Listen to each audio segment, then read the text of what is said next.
ఒత్తు ఇస్తే అది ద్విత్వాక్షరం అంటారు. ఉదాహరణ: అమ్మ మాకి మా ఒత్తు ఇస్తే ద్విత్వాక్షరం పదం.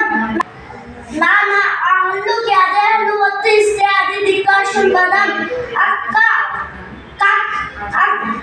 ఆ హల్లుకి అదే హల్లు ఒత్తు ఇస్తే అది ద్విత్వాక్షరం పదం. చెల్లి అది హల్లుకి అదే ఒత్తు ఇస్తే ద్విత్వాక్షరం పదం.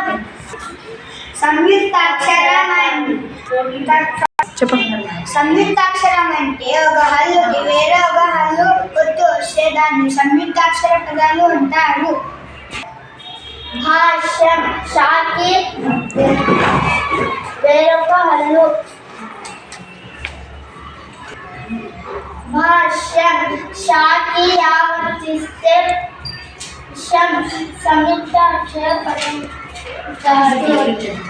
తండ్రి షాకి ఉడిస్తే రావర్తిస్తే తండ్రి.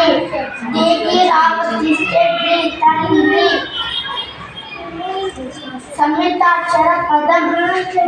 విద్య దాకి యావర్తిస్తే సంయుక్తాక్షర పదం.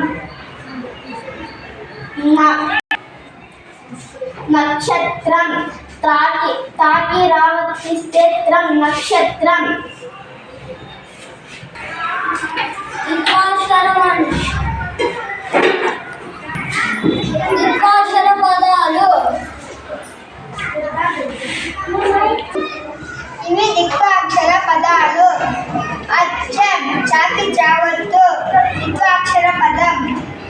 మచ్చ చాకి చావత్తు ద్విత్వాక్షర పదం. అచ్చట చాకి చావత్తు ద్విత్వాక్షర పదం. సంయుక్తాక్షర పదాలు. పక్షి విద్య దాకి యావత్తు ఒక హల్లుకి వేరొక హల్లు. నిద్ర దాకి రావత్తు ఒక హల్లుకి వేరొక హల్లు. ప్రశ్న పాకి రావత్తు షాకి నావత్తు. ఇవే ద్విత్వాక్షర పదాలు. ఇవి సంయుక్తాక్షర పదాలు.